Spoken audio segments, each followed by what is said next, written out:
విష్ణువు యొక్క అవతారమైన రాముడి అవతారం గురించి తెలుసుకుందాం. రావణుడు బ్రహ్మదేవుని నుండి వరం పొంది దేవతలు, గంధర్వులు, యక్షులు వీరందరినీ వేధిస్తూ ఉన్నాడు. అతని బలాన్ని సంహరించేందుకు విష్ణుమూర్తి భూలోకంలో అవతరిస్తానని నిర్ణయించుకున్నారు. అయోధ్యలో ఇక్ష్వాకు వంశానికి చెందిన దశరథ మహారాజు మంచి పరాక్రమశాలి. ఆయనకు పిల్లలు లేకపోవడం చేత తపస్సు చేసి పుత్రకామేష్టి యాగం చేస్తారు. యాగంలో అగ్నిదేవుడిచ్చిన పాయసాన్ని ఆయన తన 3 భార్యలకు ఇస్తాడు. ఆ ప్రతిఫలంగా కౌసల్యకు శ్రీరాముడు, సుమిత్రకు లక్ష్మణుడు, శత్రుఘ్నుడు, కైకేయికి భరతుడు జన్మిస్తారు. అయితే శ్రీరాముడు, లక్ష్మణుడు, భరతుడు, శత్రుఘ్నుడు అందరూ కలిసి మంచి విద్యను అభ్యసిస్తారు. ఒకరోజు విశ్వామిత్ర మహర్షి వచ్చి రాముడిని, లక్ష్మణుడిని తనతో పాటు యజ్ఞశాలకు తీసుకువెళ్ళాలని తలుస్తాడు. అక్కడ తాటకి అనే రాక్షసి వాళ్ళని యజ్ఞాలు చేయకుండా ఆపుతుంది. తనని సంహరించడానికి రామలక్ష్మణుల సహాయం కోరుతాడు. ఆ ప్రకారంగా విశ్వామిత్ర మహర్షి ఒకరోజు రాముడిని జనకుని రాజ్యంలోకి తీసుకువెళ్తాడు. అక్కడ ఆ సమయంలో సీతాదేవి స్వయంవరం జరుగుతుంది. శివధనస్సును ఎత్తిన రాముడు దాన్ని విరిచేస్తాడు. అందుకు సీతను పొందుతాడు.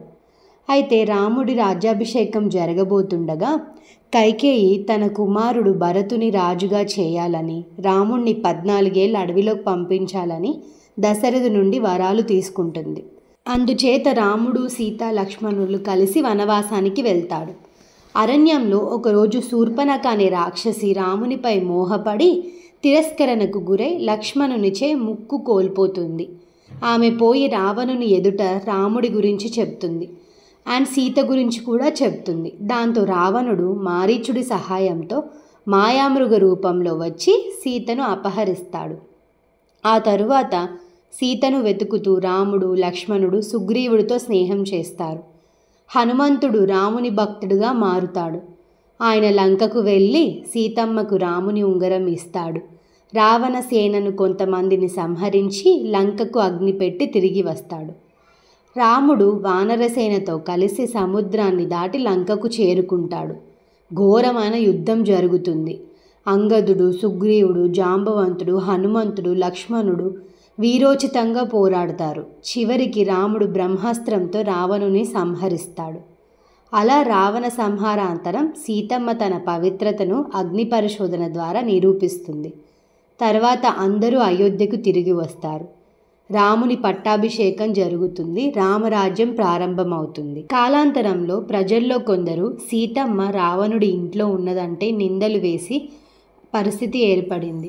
తన మీద ఉన్న బాధ్యతతో శ్రీరాముడు ధర్మ సంకటంలో పడి సీతమ్మను మునుల ఆశ్రమానికి పంపాడు.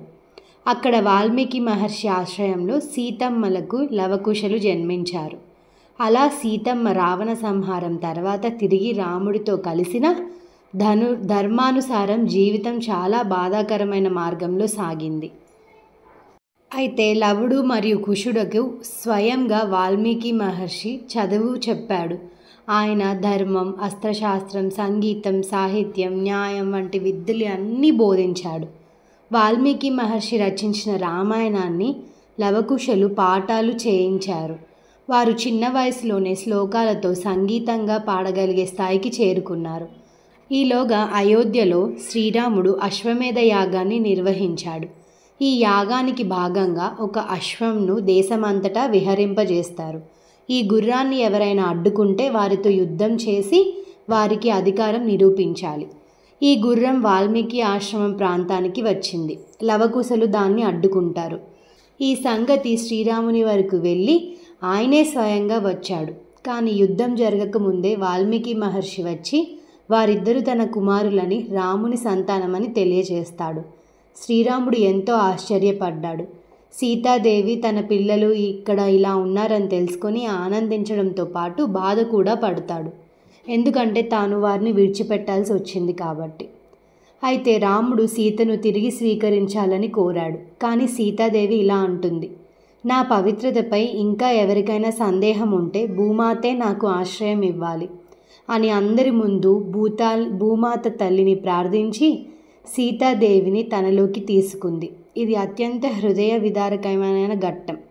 తర్వాత రాముడు తన కుమారులను తనతో పాటు అయోధ్యకు తీసుకువెళ్ళాడు. వారికి ఉత్తమ విద్య రాజధర్మం నేర్పించి వారిని తన వారసులుగా ప్రకటించాడు. ఆ తర్వాత రాముడు తన అవతారాన్ని చాలించి వైకుంఠంలో విష్ణువులో కలిసిపోతారు. ఈ కథల గురించి ఇంకా డీటెయిల్స్ తెలుసుకోవాలి అంటే పైన ఐ బటన్స్ వస్తాయి. ప్రతి ఒక్క ఘట్టానికి ఒక డిఫరెంట్ వీడియో చేశాను. అన్నీ ఓపెన్ చేసి డీటెయిల్గా వీడియోస్ తెలుసుకోండి. మా వీడియోస్ మీకు నచ్చినట్టయితే లైక్ చేసి షేర్ చేసి సబ్స్క్రైబ్ చేయండి. Thank you.